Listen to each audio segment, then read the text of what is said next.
নমস্কার, চামেলি মণ্ডল চ্যানেলে আপনাদের সকলকে স্বাগত জানাই। আজকে আমি স্বনামধন্য লেখিকা আশাপূর্ণা দেবী রচিত কঙ্কন গল্পটি আপনাদের পাঠ করে শোনাব। আশা করব আপনারা সবাই এই গল্পটি সম্পূর্ণ শুনবেন। শুরু করছি কঙ্কন। সব শুনিয়া অঞ্জলি রীতিমতো বিরক্ত হইয়া ওঠে। সুধীরের কি কাণ্ডজ্ঞান নাই? বিরক্তি গোপনের চেষ্টা না করিয়া বলে, তুমি অমনি মত দিয়ে এলে, এর কোনো মানে হয়? আমাকে একবার জিজ্ঞেস করা দরকার মনে করলে না? সুধীর ভানটা করে সরলতার।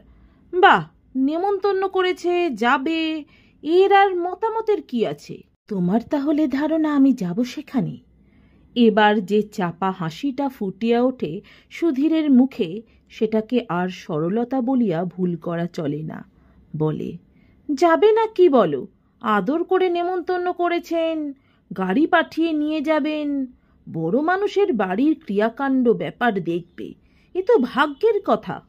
স্বামীর ঈর্ষাকুটিল মুখের পানে চাহিয়া অঞ্জলি গম্ভীর হইয়া বলে, ভাগ্যের হিসেব নিকেশ করতে চাইনে তোমার সঙ্গে, মোট কথা আমি যাব না।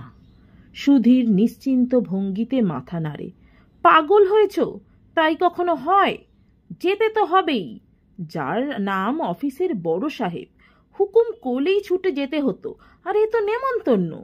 অঞ্জলি তীক্ষ্ণ কণ্ঠে বলে, হুকুম তামিল করতে ছুটে যাক তারা, যারা অফিসের চাকর, আমার সঙ্গে কি? তোমার সঙ্গে তো অনেক কিছুই গো। তাই নইলে অফিসে এত রুই কাতলা থাকতে সুধীর মুখুজ্জের মতন চুনোপুটির স্ত্রীকে ছেলের পৈতে ঘটা করে নেমন্তন্ন করা কেন? এই তো দেখো না, নামটা অবশ্য আমারই, কিন্তু আসল উদ্দেশ্যটা তো তুমি। শুভ উপনয়ন মোহরাঙ্কিত বৃহদাকার সুদৃশ্য খামখানা সুধীর অঞ্জলির সামনে ফেলিয়া দেয়। কার কি উদ্দেশ্য তার জন্য আমি দায়ী নই বলিয়া কাঁধের উপর জড়ো করা ভিজা কাপড়গুলো মেলিয়া দিতে উঠানের ওদিকে নামিয়া যায় অঞ্জলি। সুধীর খোলা দালানে পায়চারি করিতে থাকে। না, অঞ্জলির আপত্তি কোনো কাজের নয়। চাটুজ্জে সাহেব হইল তাহার অফিসের হর্তাকর্তা বিধাতা, তাহার নিমন্ত্রণ অবহেলা কি সহজ কথা? অবশ্য অঞ্জলির উপর একটা অহেতুক বিরাগ এবং বড় সাহেবের উপর বিদ্বেষে মনটা নিতান্তই তেতো হইয়া আছে। তবু 5 জনের কাছে, অফিসের আর সকলের কাছে তো মুখটা কম বড় হইল না। সাহেব যখন অকস্মাৎ খাস কামরায় ডাকিয়া পাঠাইয়াছিলেন, তখন সে কি ভয়! বুকের ধুকপুকুনি আর ঘোচে না। অবশ্য পরের ব্যাপারটা অপ্রত্যাশিত। ঘুরিয়া আসার পর সহকর্মীদের উৎসুক প্রশ্নের উত্তরে নিতান্ত অবহেলার ভঙ্গিতে নিমন্ত্রণের খবরটা জানানোর মধ্যে কি অপরিসীম গৌরব! শুধুই কি দূর সম্পর্কের আত্মীয়ের মতো দায়সারা নিমন্ত্রণ? 26 মাইল পাড়ি দিয়া চাটুজ্জে নিজে যাইবেন গাড়ি লইয়া সুধীরের স্ত্রীকে আনিতে। একজনের অবিশ্বাসের দৃষ্টি লক্ষ্য করিয়া সুধীর আরো অগ্রাহ্যের সুরে বলে, এতে আর অবাক হবার কি আছে? বলেই তো দিলেন আমাকে, ভালোই হলো। এই উপলক্ষে বাইরের দিকে একটা লম্বা ট্রিপ দেওয়া হবে। শহরের গণ্ডি ছেড়ে সহজে তো বেরোনোই হয় না। বড় মানুষ আত্মীয়, ইচ্ছে করেই তেমন গা করি না, পরিচয় দিই না, নইলে এই অফিসে এই মাইনেই পড়ে আছি জানলে এতদিন। আগে বুঝি জানতেন না উনি? না না, বললাম তো। আচ্ছা, কিরকম আত্মীয় হন? এক ছোকরার এই অভদ্র প্রশ্নে সুধীর কম চটে নাই। আত্মীয়তা এত সূক্ষ্ম সূত্রে গ্রথিত যে চট করিয়া খুঁজিয়া বাহির করা শক্ত। তাও সুধীরের দিক হইতে নয়, অঞ্জলির দিকে। গোঁজামিল দিয়া প্রশ্নটা না হয় এড়ানো গেল, কিন্তু অঞ্জলি এখন যাইব না বলিয়া গোঁ ধরিলে সব দিক মাটি। হয়তো বিশ্বাসই করিবে না কেউ। অন্তত শীতাংশু ছোকরা তো বটেই, হয়তো বক দেখাইয়াই বসিবে। এবার রান্নাঘরের দোরে একখানা পিঁড়ি টানিয়া চাপিয়া বসে। অঞ্জলি কাঠের উনান জ্বালিয়া রান্না চাপাইয়াছে, রেল ধর্মঘটের আশঙ্কায় কয়লা স্টক করিয়া। এ অঞ্চলের অধিকাংশ ঘরেই কাঠের ব্যবহার চলিতেছে। অঞ্জলির মুখের পানে চাহিয়া সুধীর একটু ইতস্তত করে। ঠিক যেভাবে বলিবে ভাবিয়াছিল সেটা মনে পড়ে না। কাঠের আঁচের লালচে আভা হ্যারিকেন লণ্ঠনের হলদে আলোয় মিশিয়া অঞ্জলির নিস্তব্ধ কঠিন মুখের রেখায় স্থির হইয়া আছে। অঞ্জলির মুখটা এত নিখুঁত কেন? ও যখন চুপ করিয়া থাকে তাকাইলে যেন ভয় লাগে সুধীরের। তুচ্ছ কথার শব্দ তাড়নায় এই অবাঞ্ছিত নীরবতাটা ভাঙিতে পারিলেই যেন বাঁচে। রান্না হলো নাকি? অঞ্জলি মুখ তুলিয়া চায়, জানে এটা গৌরচন্দ্রিকা মাত্র। বলছিলাম তোমার হাঁড়িকুড়িগুলো একটু চিনিয়ে দিয়ে যাও, দুদিন তো আমাকে নিজেই চালিয়ে নিতে হবে। কেন বকছো পাগলের মতো? যা অসম্ভব তা নিয়ে বেশি কথা কওয়া ভালোবাসি না আমি। বাইরে হাওয়ায় বসোগে, রান্না শেষ হলে ডাকবো। অর্থাৎ একরকম তাড়াইয়া দেওয়াই। অন্য সময় হইলে সুধীরও উল্টা রাগ দেখাইত। আজ রাগের বশে পরিস্থিতি আয়ত্তের বাহিরে যাইতে দিলে চলিবে না বুঝিয়াই হাসিয়া বলে, আত্মীয় স্বজনের বাড়ির কাজকর্মে মানুষ যায় না? আত্মীয় আর স্বজন কোন পর্যায়ে ফেলতে চাও তোমার অফিসের ওপরওয়ালাকে? তীক্ষ্ণ কণ্ঠে প্রশ্ন করে অঞ্জলি। স্বজন বলে ভুল নিশ্চয়ই করবে না। আর আত্মীয়? মামির ভাইপো, এমন কিছু নিকট আত্মীয় নয় যে না গেলে অন্যায় হবে। আহা, বুঝছো না? নেমন্তন্ন যখন করেছেন, আগ্রহ করে নিতে আসবেন বলেছেন, অত বড় একটা মান্যগণ্য লোককে ফিরিয়ে দেওয়াই কি উচিত হবে? কাল বেলা 4টের সময় আসবেন বলে দিয়েছেন। কাল অফিসে গিয়েই তুমি নিষেধ করে দিও, বলো অসুখ করেছে। কাল তো ছুটি। কিন্তু আশ্চর্য, কি যে অসঙ্গত জেদ তোমার। সুধীর বিরস মুখে উঠিয়া দাঁড়ায়। অঞ্জলিও উঠিয়া দাঁড়ায়। রান্নাঘরের বাহিরে সামনের উঠানে যে সাদা টগর ফুলের গাছটা চাঁদের আলোর চাদর গায়ে জড়াইয়া স্থির হইয়া দাঁড়াইয়া আছে, তাহার পানে মিনিট খানেক স্থির দৃষ্টিতে তাকাইয়া থাকিয়া মৃদু হাসির সঙ্গে বলে, আশ্চর্য না? যাওয়াটা তুমি তাহলে সঙ্গত বলেই মনে করো? এই বেশভূষায়, এই শাঁখের শাঁখা জোড়াটি মাত্র সার করে বড়লোকের বাড়ি গেলে তোমার প্রেস্টিজে বাঁধবে না? বাঁধিবে না এমন কথা অবশ্য সুধীর স্পষ্ট বলিতে পারে না। কিন্তু অঞ্জলি চাটুজ্জে সাহেবের বাড়ি 2 দিন সমাদর লাভ করিয়া আসিলে অফিসে যে প্রেস্টিজটি বাড়িবে সেটাও তো ভাবা দরকার। চাই কি, সাহেবের নজরে পড়িয়া গিয়া পদোন্নতিও হইতে পারে, অন্তত হওয়া অসন্তুষ্ট নয়। তাই উড়াইয়া দিবার ভঙ্গিতে বলে, সে অন্য কোথাও হলে কথা ছিল, এ হলো মনিব বাড়ি, মান আর অপমান। 80 টাকার কেরানির বউয়ের অঙ্গে সোনা মুক্ত ঢাকাই বেনারসি দেখবার আশা করাই অন্যায়। কারবারে লাখ লাখ টাকা লাভ হচ্ছে, কর্তার নিজের তো বাবা একাদশে বৃহস্পতি। আমার ভাগ্যে যে ঘাস জল সেই ঘাস জল। স্ত্রী পুত্রকে সাজাবার ভাগ্য কি আমাদের রেখেছে? মনিব আমার নয়, তোমার। থাক, বেশ, যাব। ঈশ্বর কৃপায় পুত্র নেই, এই বাঁচোয়া। বলিয়া অঞ্জলি পুনর্বার উনান পাড়ে আসিয়া বসিয়া আরব্ধ কাজে মন দেয়। সুধীর আর কোনো সুবিধা না পাইয়া বাহিরে আসিয়া বসে। অঞ্জলি সম্মতি দিল বটে, কিন্তু যেন সুধীরের উপর আক্রোশ করিয়া। কিন্তু কেন? সুধীরের ধারণাটা ছিল অন্যরকম। আশা করিয়াছিল চাটুজ্জে সাহেব বা পাতানো সুবাদে মেজদার এমন সাদর আমন্ত্রণে খুশি হইয়া উঠিবে অঞ্জলি। তখন বরং সুধীরেরই সুবিধা হইত পুরনো সন্দেহ ঝালাইয়া তুলিয়া ব্যঙ্গ বিদ্রুপে গায়ের ঝাল মিটাইতে। কিন্তু এটা কেমন হইল? এই ভাগ্যবান লোকটির উদ্দেশ্যে অঞ্জলির মনের মধ্যে সঞ্চিত আছে যে অপরিসীম শ্রদ্ধার প্রীতি, সে কি সুধীরের কাছে ধরা পড়িতে বাকি আছে? আকারহীন অভিব্যক্তিহীন সেই সশ্রদ্ধ প্রীতিকে ঠিক ভাতৃস্নেহের কোঠায় ফেলা যায় কিনা এই তীক্ষ্ণ সন্দেহ দীর্ঘ 1 যুগ ধরিয়া মনের কোণে পোষণ করিয়া আসিতেছে সুধীর। অকস্মাৎ এমন কি ঘটিল যে এত ভক্তি ভালোবাসা কর্পূরের মতো উবিয়া গেল? ম্যানেজার বদল হইয়া অফিসে যেদিন নতুন ম্যানেজার রূপে এম.এন. চ্যাটার্জির আবির্ভাবের সংবাদ শুনিয়াছিল, সেই দিনই শুধু কেমন বিমনা দেখাইয়াছিল অঞ্জলিকে। মাথার দিব্য দিয়া নিষেধ করিয়াছিল সুধীরকে সেই অনুল্লেখযোগ্য ক্ষীণ আত্মীয়তার খবরটুকু 5 জনের কাছে বলিয়া বেড়াইতে। তারপর কই একদিনের জন্যেও তো মেজদার উল্লেখ মাত্র শোনা যায় নাই অঞ্জলির মুখে। অবশ্য সংবাদ চাহিলে সুধীরের পক্ষে মুশকিল ছিল বইকি। নিজের পোস্টটা তাহার এতই নিচে যে সাক্ষাৎ পরিচয়ের অবসরই ঘটে নাই এই 8 মাসের মধ্যে। হঠাৎ কেমন করিয়া পরিচয় রহস্য ফাঁস হইল, আকাশের চাঁদের স্বাদ হইল মাটির তৃণের সহিত মিতালি করিবার। সেসব কথা সুধীরের অবোধগম্য। যেমন বুঝিতে পারে না অঞ্জলির এই অহেতুক ক্রোধ, কেবলমাত্র গহনা কাপড়ের অভাব। অঞ্জলি কি তেমন মেয়ে? একখানি একখানি করিয়া সমস্ত অলঙ্কার তো নিজের হাতেই খুলিয়া দিয়াছে বন্ধকি ভিটা ছাড়াইতে, কিন্তু নই বা কেন? গহনা কাপড় তো সকল ক্ষেত্রে শুধু মেয়েলি শখ মাত্র নয়, পদমর্যাদার নিরিখ, সমাজ জীবনের মানদণ্ড।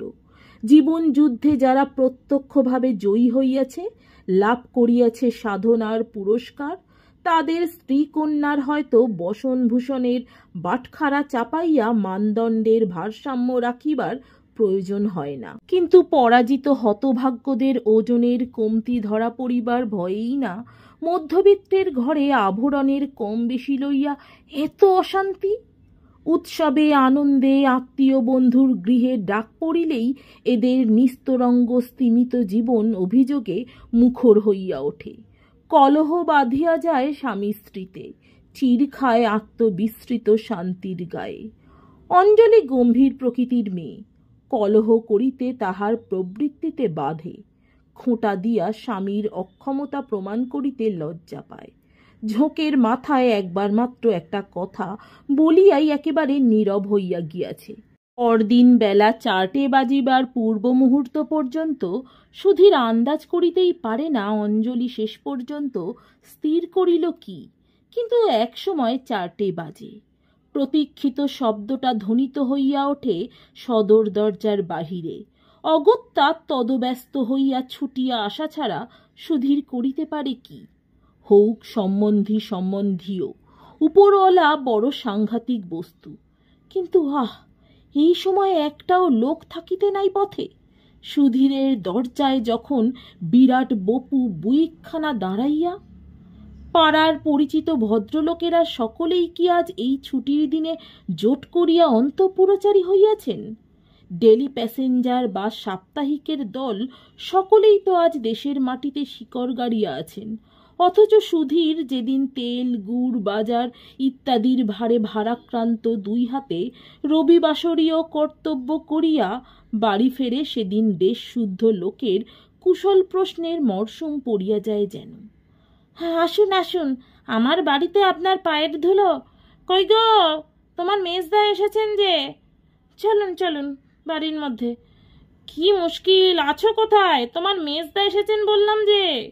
অঞ্জলিকে হাজির করিতে পারিলেই যেন মস্ত দায় হইতে রেহাই পায় সুধীর। অনিশ সহাস্যে বলে, থাক থাক, কত ব্যস্ত হবার কি আছে, বসছি এখানে। সে তৈরি হয়ে আছে তো, এখনই বেরোতে হবে কিন্তু। না হু গোছের কি একটা উত্তর দিয়া সরিয়া পড়ে সুধীর। অঞ্জলি আসিয়া প্রণাম করিল। হ্যাঁ, প্রস্তুত হইয়াই আসিয়াছে। সাদা সিধে ফর্সা শাড়ি, ব্লাউজ পরা, নিখুঁত সুন্দর মুখে সামান্য একটু প্রসাধনের ছাপ। তেমন কিছুই নয়, হয়তো চুলটা একটু বিশেষ যত্ন লইয়া বাঁধা, হয়তো ললাটের সিন্দুর তিলকটা একটু বিশেষ উজ্জ্বল, শুধু এই। ভালো আছো তো মেজদা? মাসিমা ভালো আছেন? বৌদি, ছেলেমেয়েরা? আরে ভালো না থাকলে আর বাড়িতে এইসব হাঙ্গামা বাঁধাই? সব ঠিক আছে, কিন্তু তোকে তো মোটে ভালো দেখছি না, বেজায় রোগা হয়ে গেছিস। কই, বেশ তো আমি। কিন্তু তোমার ছেলেটি ক বছরের হলো মেজদা? বইতেধারী পণ্ডিত হবার উপযুক্ত হয়েছে? তা হলো বই কি, বছর নয়। বামুনের ছেলে, সুতো গাছটা যথাসময়ে গলায় ঝুলিয়ে দেওয়াই ভালো। কি বলেন সুধীর বাবু? দে তো হাসি ছাড়া সুধীরের কাছ হইতে আর কোনো উত্তর আসে না। তাহলে অঞ্জু, তুই ঠিক হয়ে নে, এখন আরম্ভ করলে তবে যদি গোটা 5-6-এর সময় বেরোনো যায়। তোমাদের মেয়েদের সাজের ব্যাপার তো, ঘন্টা দুয়েকের কমে কি আর হয়ে উঠবে জানি তো, বলিয়া মনীষ আর এক দফা হাসিয়া ওঠে। সুধীরকে অবাক করিয়া দিয়া অঞ্জলিও হাসিয়া ওঠে। কি যে বলো মেজদা, বুড়ো বয়সে আবার সাজব কি, এই তো বেশ আছি, চলো। মনীষ অন্যমনস্ক হইতে পারে, নির্বোধ নয়। অঞ্জলির আপাদমস্তক একবার দেখিয়া লইয়া ব্যাপারটা বুঝিয়া লয়, বাড়িখানি নিতান্ত শ্রীহীন নয়। পল্লীগ্রামের সবুজ দাক্ষিণ্যে বাড়ির উঠানে দাঁড়াইয়া চট করিয়া দারিদ্র্য ধরা পড়ে না। কিন্তু অঞ্জলি এত নিরাভরণ কেন? মুহূর্ত মাত্র পরক্ষণেই সহজ প্রসন্নতার সুরে বলিয়া ওঠে, তাহলে আর বিলম্ব নেই তো, অবিলম্বে যাত্রা করা যাবে। বাঁচা গেল বাবা, আমার তো মেয়েদের এই সাজের ব্যাপার মনে করলেই হৃৎকম্প হয়। আচ্ছা সুধীর বাবু, নমস্কার, কাল যাচ্ছেন তো? হ্যাঁ, অফিস ফেরতই চলে যাবেন সোজা, হোল স্টাফ যাচ্ছে, অসুবিধার কিছু নেই। সকাল সকাল ছেড়ে দেব, 8টার ট্রেন পেয়ে যাবেন। অঞ্জুকে কিন্তু 3-2-3 ছাড়ছি না, বুঝলেন? মঙ্গলবার আবার পিসিমার একটা ব্রত উদযাপন গোছের ব্যাপার রয়েছে, আমায় বলে দিলেন বিশেষ করে। পিসিমা অর্থে অঞ্জুরি মামি, স্বামী পুত্র হারাইয়া ভ্রাতুষ্পুত্রের সংসারে আশ্রয় লইয়াছেন। বিলক্ষণ বিলক্ষণ, ওরা আর কি, থাকবে থাকবে। সুধীর বিনয়ে ভাঙিয়া পড়ে একেবারে। গাড়ি চলিতে থাকে, উদ্দাম বেগে নয়, ধীরে ধীরে। বাঁকাচোরা সংকীর্ণ ধূলিধূসর পথ, মাঝে মাঝে এক একটা বড় গাছের গুঁড়ি নিজেকে বিস্তৃত করিয়া পথকে আরও সংকীর্ণ করিয়া তুলিয়াছে। সাবধানে যাইতে হয়। দুই পাশে বাংলার পল্লীর সাধারণ দৃশ্য, গাছপালার ফাঁকে ফাঁকে ভাঙাচোরা পলস্তারা খসা এক একখানা বাড়ি, ভিতরে মানুষ বাস করে, অথবা পোড়ো বাড়ি, সহজে বুঝিয়া ওঠা কঠিন। সকালের দিকে জীবনের যে সাড়া মেলে, এবেলায় আর তাহাকে খুঁজিয়া পাওয়া ভার। পল্লীগ্রামের জীবন যেন আধখানা, বেলা পড়িয়া আসার সঙ্গে সঙ্গে চাঞ্চল্যহীন মন্থর গতিভঙ্গি স্তিমিত হইয়া আসে। অঞ্জলি এইখানে বাস করে। মনীষের কত ঐশ্বর্য, কত প্রাচুর্য, অথচ অঞ্জলি এত রিক্ত। অঞ্জলিকে নিমন্ত্রণ করিয়া মনীষ কি বড় বেশি ভুল করিয়া ফেলিল? বেচারা কি পদে পদে কুণ্ঠিত হইবে না মনীষের বাড়িতে? হঠাৎ বড় মানুষের ধন গৌরব স্ফীত আড়ম্বর বহুল সংসারে উপযুক্ত শ্রদ্ধা সম্মান পাইবে তো অঞ্জলি? এই অকারণ খেয়ালটা মনীষের না হইলেই হয়তো ভালো ছিল। কি লাভ, কতটুকু সঞ্চয়? বাড়ি পৌঁছানোর পূর্ব মুহূর্ত পর্যন্ত চৌকাঠ ডিঙোনোর সঙ্গে সঙ্গেই তো হারাইয়া যাইবে অঞ্জলি অন্তঃপুরের বিরাট নারী বাহিনীর মাঝখানে। এই উপলক্ষে লোক তো বড় সোজা জড়ো হয় নাই, 3 কুলের বাকি নাই কেহ। হয়তো অঞ্জলিকে এ সময়ে না আনিলেই ভালো ছিল। এখন আর ভাবিয়ার লাভ নাই। কিন্তু উপলক্ষ উপস্থিত না হইলেই বা মনীষের দাবি মানিত কে? 1 যুগ ধরিয়া মনীষ অঞ্জলির ভাবনাই ভাবিয়াছে এমন নয়, তবু অফিসে হঠাৎ সুধীরের পরিচয় পাইয়া মনটা কেমন যেন হায় হায় করিয়া উঠিয়াছিল। উপলক্ষ যখন পাওয়া গেল হাতের কাছে, একবার দেখিতে ইচ্ছার মধ্যে দোষের কি আছে? তার নিজের 2 বোনও তো আসিবে শ্বশুর ঘর হইতে। ছেলেবেলায় অঞ্জলির সঙ্গে কত ভাব ছিল নীলা লীলার, সেই সুবাদেই না কখন একসময় মনীষ একদিন সার্বজনীন মেজদা হইয়া উঠিয়াছিল। ছেলেবেলার কথা যাক, বর্তমানে অঞ্জলির মুখ দেখিয়া এত মায়া লাগে। নীলা লীলার মতোই স্নেহ মমতায় কাছে বসাইয়া কুশল প্রশ্ন করিতে ইচ্ছা হয়, কিন্তু এতদিন পরে এই উচ্ছ্বাস মানাইবে কেন? হয়তো অঞ্জলি অদ্ভুতভাবে বদলাইয়া গিয়াছে। কথা আর হয় না, শুরু করাটাই কঠিন। অঞ্জলিও যেন বোবা হইয়া গেছে। দীর্ঘ পথ পাড়ি দিয়া নামিবার কাছাকাছি সময় হঠাৎ নীরবতা ভঙ্গ করে অঞ্জলি। একটু হাসিয়া বলে, যাচ্ছি তো, ভয় করছে কিন্তু। ভয়? মনীষের চমকটা সুস্পষ্ট। ভয় কি রে? কি জানি বাবু, ভীষণ নাকি বড়লোক হয়েছ তুমি আজকাল। তাই? তা আমি তো বড়লোক হয়েছি, খুব ভয় লাগছে দেখে। তা কেন? বড়লোকের বাড়িটাই বড় বিপজ্জনক ঠাঁই। এই দেখো কি পাগলামি! নীলা লীলা হাঁ করে আছে, কত খুশি হবে তোকে দেখে। তোর বৌদি তো দেখেইনি তোকে, সেও। এটা অবশ্য মনীষের বানানো কথা। বৌদি দেখে নাই তা ঠিক, কিন্তু দেখিবার জন্য যে খুব বেশি উদ্গ্রীব হইয়া আছে এমন বদনাম দেওয়া যায় না তাহার নামে। আর নীলা লীলা? সংবাদ শুনিয়া নিতান্তই নিরুৎসাহ ভঙ্গিতে সাধারণ প্রশ্ন করিয়াছিল, অঞ্জুকেও আনছ বুঝি, তাই নাকি? অঞ্জুকেও তাহাদের সমান মর্যাদা দেওয়ার চেষ্টার মধ্যে কোথায় যেন একটা সূক্ষ্ম অপমান আছে, এমনই অপ্রসন্ন ভাব। আমার কি হয়েছে জানো মেজদা, একপাশে পড়ে থাকি, সমাজ সংসারের সঙ্গে সম্বন্ধ নেই বললেও হয়, বেজায় কুনো হয়ে গেছি। আর ছেলেবেলায় কি ওস্তাদি ছিলি, উফ! মনে আছে তোমার? অঞ্জলি এবার সত্যকার হাসি হাসিয়া ওঠে। মনে তা একটু আধটু আছে বই কি, যদিও তোরা আমার স্মৃতিশক্তির ব্যাখ্যা করে ছড়া তৈরি করতিস, তখন করতিস না কি যেন সেই একটা? ও, সেই যেটা সমীর আর আমি করেছিলাম। কাশী থেকে আসি এক মহাপণ্ডিত, বলিতে গিয়া থামিয়া যায়, ম্লান মুখে বলে, কোথায় চলে গেল সমীর? ছোট মামি সেই থেকে তোমার কাছেই আছেন তাহলে? হ্যাঁ, একরকম তাই। মাঝে মাঝে কমলার বাড়ি যান। কমলা আবার তোমার পছন্দ করে না মার জামাই বাড়ি গিয়ে থাকা, 2-4 দিন থেকে আসেন, এই আর কি। অনেকদিন পরে দেখা হবে সকলের সঙ্গে। মৃদু বিলম্বিত একটা নিঃশ্বাস গাঢ় হইয়া আসে। কিন্তু না আসিলেই যে ভালো হইত, সে কথা মনীষের চাইতে কি অনেক বেশি টের পাইতেছে না অঞ্জলি? কেবলমাত্র সুধীরের উপর বিরক্তির বশে এতটা না করিলেই হইত। দারিদ্র্যের লজ্জা কি প্রখর, ঐশ্বর্যের অহংকার কি নগ্ন। অবশ্য আতিথ্যের ত্রুটি হইয়াছে বলিলে অন্যায় হইবে। আসিবা মাত্র একজন ঝি স্নানের ঘর দেখাইয়া দিয়াছিল। সাবান তোয়ালে লাগিবে কিনা প্রশ্ন করিতেও ভোলে নাই। মুখ ধোয়ার পর চা জলখাবার আসিয়া হাজির হইয়াছে, এবং বাড়ির গৃহিণী আসিয়া মিষ্ট হাস্যে কুশলবাদে কর্ত্রীর কর্তব্যের 16 আনা পূরণ করিয়া গিয়াছেন। নীলা অন্ধকার ঘরে ছেলে ঘুম পাড়াইতেছিল। সে ঘরে প্রবেশ কাহারও নিষেধ। লীলা আসিয়া অনেক গল্প করিয়াছে। অঞ্জলির চেহারা এমন ডাইনে খাওয়া মতো কেন? সে ছিঁড়ি ছাদ কোথায় গেল? একটিও ছেলেপুলে না হইবার কারণ কি? সুধীর মেজদার অফিসে কিরকম চাকরি করে, কত টাকার গ্রেড, ইত্যাদি ইত্যাদি বহুবিধ জ্ঞাতব্য বিষয় সংগ্রহ করিয়া সেই মাত্র বামুন ঠাকুরেরা যেখানে মিষ্টির ভিয়ান বসাইয়াছে সেখানে গেল তদারক করিতে। চাহিয়া চাহিয়া অঞ্জলির ভারী হাসি পায়। বাবা, এত মোটাও হইতে পারে মানুষ! কগজ কাপড় লাগে ওর একটা ব্লাউজে। ছোট মামি বিস্তর হাহুতাশ কান্নাকাটি করিলেন।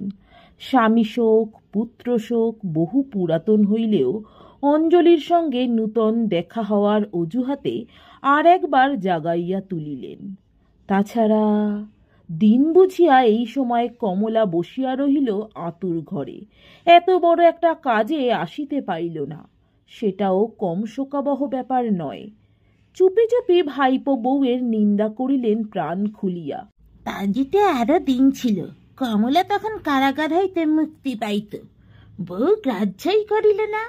ওর বাপের বাড়ির লোকগুলি আসিলেই ব্যাস, মাছিটি পর্যন্ত ভাত পড়ে নাই, ইত্যাদি ইত্যাদি। ব্যাস, অঞ্জলি সম্বন্ধে আর কাহারও কোনো কর্তব্য নাই, কিন্তু কৌতূহল আছে ঠিক। আড়ালে আবডালে চাপা হাসি, ইশারা ইঙ্গিত, ফিসফাস গুজগাজ। অঞ্জলির তীক্ষ্ণ অনুভূতির কাছে চাপা থাকে না। নীলার ছেলে বোধ হয় এতক্ষণে ঘুমাইল, এখনো চাক্ষুষ হইতে বাকি আছে, কিন্তু মন্তব্যটা শোনা যায় স্পষ্ট। মারণ আর কি, লজ্জাও নেই ছাই। আমাকে তো বাবা কেটে টুকরো টুকরো করলেও অমন হাড়ির হাল করে লোক সমাজে আসতাম না। চেহারা হয়েছে দেখেছিস? এটা লীলার গলা। গলা দুটো যেন চড়িয়ে ভেঙেছে। কথায় বলে মাংসই লক্ষ্মী ছিঁড়ি, মা লক্ষ্মীর হাওয়া লাগলেই গায়ে মাস গজায়। শুধু 2 গাছ শাখের শাখা, জামাইবাবুর এ কুটুম্বটি আবার কোন গোকুলে ছিলেন কখনো? হ্যাঁ গো দিদিমণি, তোমার দুখানা কাপড় নয় বার করে দিয়ে পড়তে। 5 জনের সামনে ওই পোশাকে বেড়ালে যে তোমার গায়ে ধুলো দেবে লোকে। মেজ বউয়ের বাপের বাড়ির ঝি হাসিয়া গড়াইয়া পড়ে কথার সঙ্গে সঙ্গে। আমার দায়, সাত করে নেমন্তন্ন করতেও যাইনি, ঘাটা করে আনতেও যাইনি। পেট্রোল পাওয়া যাচ্ছে বলেই আক্কুটের মতো বাজে নষ্ট করতে হবে? ভাব ভালোবাসা যখন ছিল ছিল, এখন যখন আপিসের ছোট কেরানির বউ, তখন তুমি আপিসের মাথা, তোমার আবার নিজে গিয়ে তাকে আনতে ছোটা কেন? ছিল বলে তো উড়িয়ে দিচ্ছ, বলি এখনো আছে কিনা খোঁজ নিয়েছে তো ঠাকুরঝি? মনীষের ছোট শালাজ টিপ্পনি কাটে। কৃষ্ণে ছোট বৌদি, গা জ্বলে যায়। বিশ্বাস কি, যা গ্রীষ্মিয়ান কাটের মুখ, সত্যি ফাইন মুখখানা বাবা, রঙও একদা ছিল বলে বোঝা যায়। বাপের বাড়ির ঝি হাসিতে হাসিতে বলে, আমাদের জামাইবাবু একদিকে আর গঙ্গাজল একদিকে, ওসব কিছু নয়। স্পষ্ট কথা বলি, শোনো ছোট বৌদি, কন্ট্রোলের বাজার, ভালো মন্দ খাওয়া তো উঠে গেছে মানুষের, তবু 2 দিন একটু খেয়ে মেখে নিতে পারলে সুবিধে। আমার তো দেখে সর্বাঙ্গে বিষ ছড়াচ্ছে। পাড়ার লোকের 2খানা গয়না কাপড় চেয়ে আনলেও পারতিস, এ যে আমাদের শুদ্ধ মুখ পোড়ানো। ওগো দিদিমণি, এসব এক প্রকার চালাকি। বড় মানুষ ভাই, দাদা দাদা করে গায়ে পড়ে কিছু আদায় না করেই কি আর যাবে? তাই কি একদিনে যাবে? পিসিমার ব্রত উদযাপন দেখে তবে নাকি নড়বেন। তাই নড়লেই বাঁচি। এখন তোমার সংসারের ঘি দুধের মায়া কাটিয়ে কবে নড়েন দেখে আসতে মাত্রই তো সন্দেশ রসগোল্লার ছড়াছড়ি। বাড়ির কর্তার হুকুম। অঞ্জলির কি হঠাৎ চলৎ শক্তি রহিত হইয়া গেল নাকি? বারান্দার এই অন্ধকার কোণটা ছাড়িয়া নড়িতে পারে না কেন? আচ্ছা, কোথায় যেন গল্প শোনা ছিল না? সন্তানের লজ্জার দায়ে মা বসুমতী দ্বিধা হইয়া গিয়াছিলেন। নেহাতি গল্প কথা না, বৃদ্ধা বসুন্ধরা আজ শ্রবণ শক্তি হারাইয়া বধির হইয়া বসিয়া আছেন। মিথ্যা কলঙ্কের চাইতে সত্য দারিদ্র কি কম লজ্জাকর? পরদিন ভোজের ঘটা। রাত্রি না পোহাইতেই আরম্ভ হইয়া গেছে হই হুল্লোড়। অনেক লোকের ভিড়ে একটা সুবিধা যে নিজেকে কিছু আড়াল করিয়া রাখা চলে, কিন্তু একেবারে আড়াল করিলেই বা চলিবে কেন? মুখের হাসির ঠাট্টা বজায় না রাখিতে পারিলে পরাজয়টা যে বড় শোচনীয়। কিন্তু ইহার মধ্যে একটা ব্যাপার ঘটিল চমৎকার। মনীষ ব্যস্তভাবে বাড়ির মধ্যে ঢুকিয়া নীলাকে ডাক দেয়। ওরে নীলি, দেখ তো অঞ্জু কোথায়? সুধীর অফিস থেকে এক ছোকরাকে দিয়ে এই জিনিসটা পাঠিয়ে দিয়েছে। শ্যাকরা বাড়ি পড়েছিল নাকি, কালকের মধ্যে আর কিছুতেই দিয়ে উঠতে পারেনি। অনেকক্ষণ দিয়ে গেছে আমায়, ভাগ্যিস মনে পড়ল। আমার যা মন, কোথায় ফেলেই দিতাম হয়তো। পাতলা সাদা কাগজের আবরণ খুলিয়া জিনিসটা দেখায় মনীষ। অভিনব কারুকার্যে গড়া একজোড়া কলকা কঙ্কন। ওজনে এবং গঠনের পারিপাট্যে লোভনীয় সন্দেহ নাই। অঞ্জু আসিয়া দাঁড়াইতেই মনীষ আরও ব্যস্তভাবে গহনাটা প্রায় গুঁজিয়া দেয় তাহার হাতে। খুব যেন তাড়াতাড়ি এইভাবে বলে, এই নাও তোমার কর্তার কাণ্ড। বাজে একটা লোককে দিয়ে এই দামি জিনিসটা পাঠানো হয়েছে বাবুর। 1 মাস আগে নাকি গড়তে দিয়েছিল। তা তোদের পাড়াগাঁয়ের শ্যাকরার কাস্তনের হাত খারাপ নয়? নে, হাতের ভিতর ঢুকিয়ে ফেল। গোলমালে বাড়ি, যেখানে সেখানে ফেলে রাখলেই বিপদ। যেমন ব্যস্তভাবে আসিয়াছিল তেমনই ব্যস্তভাবে চলিয়া যায়। রঙ্গমঞ্চের লোকগুলো একেবারে পাথর বনিয়া গেল কিনা সেদিকে দৃকপাত মাত্র করে না, কিন্তু মুহূর্ত মাত্র। নীলা ছোঁ মারিয়া জিনিসটা তুলিয়া লইয়া ঘুরাইয়া ঘুরাইয়া বেশ কিছুক্ষণ দেখার পর ফিরাইয়া দিয়া বলে, হ্যাঁ, জিনিসটা গড়েছে ভালোই দেখছি। ক ভরি হয়েছে? ভরি 4 হবে। আপনাকে আত্মস্থ করিয়া লইয়াছে অঞ্জলি। চুড়িগুলো ক্ষয়ে চুন হয়ে গিয়েছিল। ভাবলাম একটা কঙ্কন পরার স্বাদ, তাই দিই। সোনা কিনে 2টো জিনিস তো আর হয়ে উঠবে না ভাই। ওখানের শ্যাকরা না ছাই, বলে লোহা বাঁধানোই করতে পারে না।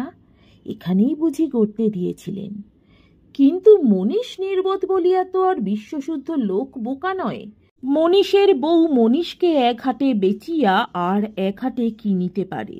যত বড় অফিসারই হোক মনীষ, সাংসারিক বুদ্ধিতে পাকিতে দেরি আছে তার। তা না হইলে পাঞ্জাবির পকেটে ক্যাশ মেমো রাখিয়া পুকুর চুরির মতো দুঃসাহস করিয়া বসে। সমারোহের বাড়ি, নিমন্ত্রিতাদের গায়ে নতুন ঢঙের অলঙ্কারের অভাব নাই। তবু অঞ্জলির কঙ্কন জোড়াটা যে বাড়িশুদ্ধ লোকের কি এক কৌতূহলের খোরাক হইয়া উঠিয়াছে। দেখি দেখি, ওমা তাই তো, নীলা তাই বলছিল। কোন শাকরাকে দিয়ে গড়ানো ভাই?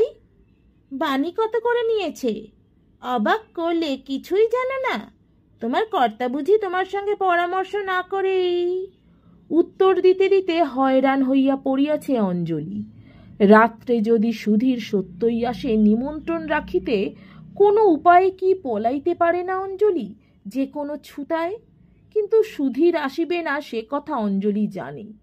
আজ আর সারা বাড়িতে এক ফোঁটা অন্ধকার কোণ খুঁজিয়া মেলা দায়। ঘুরিয়া বেড়াইতে হইবে এই হাজার বাতির শক্তিসম্পন্ন হাজারটা বিদ্যুৎ বাতির নিচে। ওরই মধ্যে মনীষের বউ নিজে আসিয়া আহ্বান করিয়া গেছে। এসো ঠাকুরঝি, খাবে এসো। খিদে নেই? সে কি কথা, তা বললে শুনছি না ভাই। 26 মাইল পথ ভেঙে নেমন্তন্ন খেতে এসেছ, খাবে না বললে চলে? তোমার দাদা শুনলে রক্ষে রাখবেন। বাবা এমনিতেই তো তার ধারণা এ বাড়িতে নাকি তোমার উপযুক্ত আদর যত্ন হচ্ছে না। আমরা নাকি বড় মানুষকেই ভজি। উঠিয়া গিয়া পাতের সামনে বসিতেও হইয়াছে। শয্যার ব্যবস্থা ছোট মামির ঘরে। অনেক রাত্রে গোলমাল মিটিয়া গেলে শুইতে আসিয়া দেখিল ছোট মামি তখনও জাগিয়া। অঞ্জলিকে দেখিয়া বিরক্তি ক্ষুব্ধ কণ্ঠে কহিলেন, এসব কি শুনছি অঞ্জু? কেন ছোট মামি? শ্রান্তির ভারে শরীরের সঙ্গে কণ্ঠস্বরও ভাঙিয়া পড়িয়াছে যেন। মনি নাকি তোকে কঙ্কন গড়িয়ে দিয়েছে, তুই তাই পরে বড় মুখ করে বেড়াচ্ছিস। আবার বলা হচ্ছে জামাই পাঠিয়ে দিয়েছে। ছি ছি, এ কি কেলেঙ্কারি মা? অঞ্জলি ম্লান হাসির সঙ্গে বলে, কেন ছোট মামি, একজোড়া বালাও কি দিতে পারে না তোমার জামাই? পারে কি পারে না তুমি জানো বাছা। পারলে আর দুগাছা শাখা ঢান্ড নিয়ে কুটুম বাড়ি আসতে না। এও বলি বাছা, আগুন কখনো ছাই চাপা থাকে? মনির পকেটে সেই দোকানের রসিদ নাকি বেরিয়েছে। বৌমা দেখে কুরুক্ষেত্র করেছে। স্বামী স্ত্রীতে এতক্ষণে কি হলো জানি না মা। এ কি বিড়ম্বনা! তোমাকেও বলি মা, গরিব বড়লোক ভাগ্যের কথা। প্রবৃত্তি ছোট করো না। পরের জিনিসে যে লোভ করে তার অনন্ত নরক। ও কঙ্কন তুমি দাও আমার কাছে, বৌমাকে চুপি চুপি ফিরিয়ে দেব আমি। অন্ধকারে মুখ দেখা যায় না বটে, সোনার জিনিস হাতে পড়িলে চিনিতে ভুল হয় না। ছোট মামি হৃষ্ট চিত্তে আঁচলে বাঁধিতে বাঁধিতে বলেন, বউটিও তো সোজা নয়। বড় মানুষের মেয়ে হলে কি হয়, বড় ছোট নজর। যাত্রাটা বোধ করি এ যাত্রা নিতান্তই খারাপ ছিল অঞ্জলির। তা নয় তো এমন ঘটনাও ঘটে। গতকাল হইতে নাকি সুধীরের ভেদবমি হইতেছে। এই মুহূর্তে অঞ্জলির যাওয়া দরকার। মনীষ অফিসে গিয়াই ফিরিয়া আসিয়া দুঃসংবাদটা পেশ করে। ছোট মামি হাউমাউ করিয়া উঠেন। সধবা মানুষের হাত হইতে কঙ্কন খুলিয়া লওয়ার স্মৃতিটা বোধ করি মনের মধ্যে সাপের মতো ছোবল মারে। কাতরভাবে বলেন, কি সর্বনেশে কথা বলছিস মনি? বাঁচবে তো? কে বলে গেল তোকে? অফিসেরই এক ছোকরা, ওদের দেশ থেকে আসে। যা আকার দেরি করে লাভ কি? ঠিক হয়নি অঞ্জু, ভাবছিস কেন? ভাবনার কিছু নেই। ও গেঁয়ো লোকদের একটু বাড়িয়ে বলা রোগ। যতটা বলেছে ততটা হয়তো নয়। চল চল, আর দেরি নয়। তুমি যাচ্ছ তাহলে? তোমার অফিসের ক্ষতি হবে না? তীক্ষ্ণ প্রশ্ন করেন মেজগিন্নি। আরে দূর অফিস, যার জিনিস নিয়ে এসেছি তাকে ফেরত দিয়ে আসতে পারলে বাঁচি। আবার পথ, আবার দুইটি নীরব প্রাণী। কলিকাতার কাছাকাছি পর্যন্ত উদ্দাম বেগে ছুটিয়া গাড়ির গতি ক্রমশ কমিয়া আসে। বাঁকাচোরা সংকীর্ণ পল্লীপথ, ধীরে ধীরে সাবধানে যাইতে হয়। একসময় নীরবতা ভঙ্গ করে মনীষ। গাড়িটা প্রায় থামাইয়া আসতে বলে। তোর কাছে আমার ক্ষমা চাওয়া উচিত অঞ্জু। থাক, আর ক্ষমা চাইতে হবে না মেজদা, আমি জানি। কি জানো তুমি? সন্দিগ্ধ প্রশ্ন করে মনীষ। অসুখ টসুখ কারোর কিছু করেনি। জানিস তুই? কি করে জানলি? এমনিই জানতে পেরেছি। মৃদু হাসে অঞ্জলি। তাহলে তো আর তোমার কাছে কিছুই লুকোবার নেই দেখছি। তা নেই বলিয়া আর একবার সহজভাবে হাসিয়া ওঠে অঞ্জলি। কিছুক্ষণ নীরবতা। আবার একবার মনীষ একটু ইতস্তত করিয়া গাঢ় স্বরে বলে, আমি তোকে অপমান করতে ডেকে নিয়ে যাইনি অঞ্জু, বিশ্বাস কর। তুমি কি খেপে গেলে মেজদা? হয়তো আমি সবটা জানি না, হয়তো আরো অনেক বেশি লাঞ্ছিত হয়ে ফিরে এসেছো। তবু এও জানিস ভাই, দুঃখ আমিও কম পাইনি। এ সম্বোধনটা নূতন। অঞ্জলি ব্যাকুলভাবে বলে, আমি তাও জানি মেজদা। তবে আমার আরেকটি অনুরোধ রাখো বোন, রাখবি তো? রাখবো বই কি মেজদা, কি বলো? পাতলা সাদা কাগজে মোড়া একটি বস্তু পকেট হইতে বাহির করে মনীষ। উজ্জ্বল চাকচিক্যময় একজোড়া কঙ্কন। অঞ্জলি অবাক হইয়া কিছুক্ষণ চাহিয়া থাকে।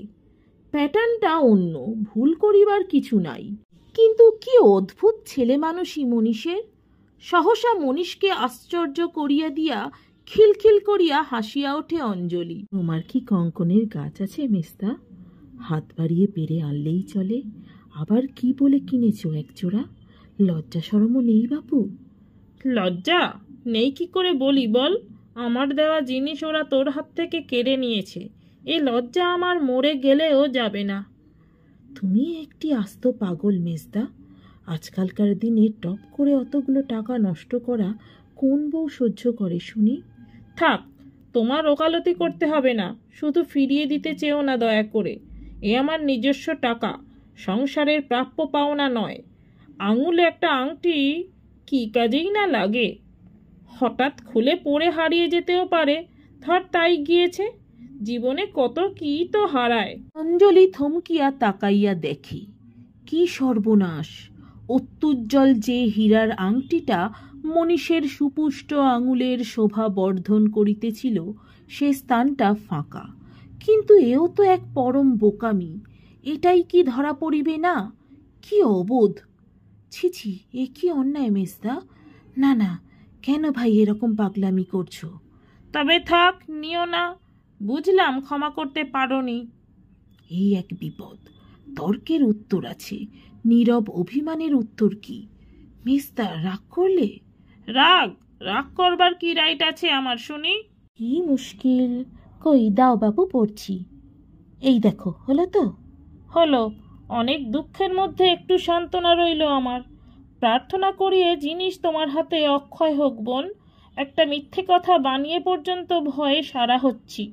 দরজার সামনে নামাইয়া দিয়াই মনীষ তাড়াতাড়ি গাড়িতে উঠিয়া স্টার্ট দেয়। হয়তো অনেক দূর পর্যন্ত দেখা যাইত, যদি না ধূলি ধূসর মেঠো পথ গাড়ির পিছনে ধুলার ঝড় রচনা করিয়া দৃষ্টির আড়াল করিয়া দিত। মিছামিছি পথের ধারে দাঁড়াইয়া আছে কেন অঞ্জলি? ঊর্ধ্বক্ষিপ্ত শেষ ধূলিকণাটিও তো অবশেষে ফিরিয়া আসিয়াছে মাটিতে, পূর্ব পরিবেশের মধ্যে। ঝড়ের চিহ্ন আর নাই। সদর দরজায় তালা লাগাইয়া অফিস গিয়াছে সুধীর।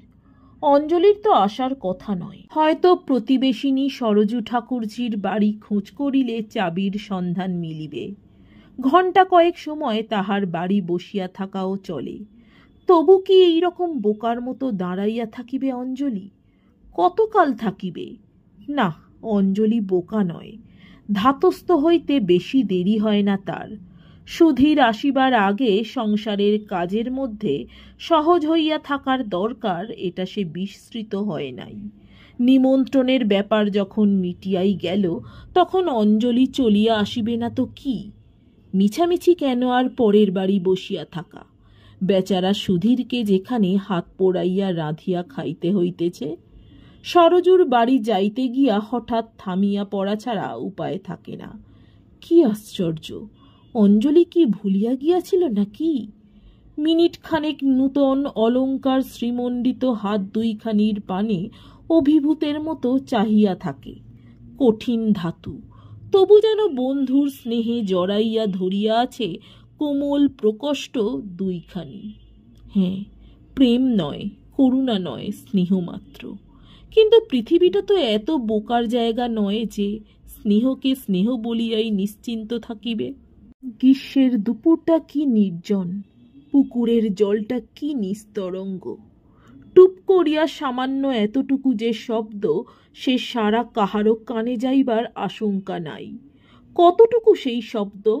সামান্য একটা ঢিল, ছোট্ট একটু গাছের ফল হামেশাই তো পুকুরের জলে পড়িয়া তলাইয়া যায়। কে খোঁজ পায়? কতক্ষণ আলোড়ন থাকে?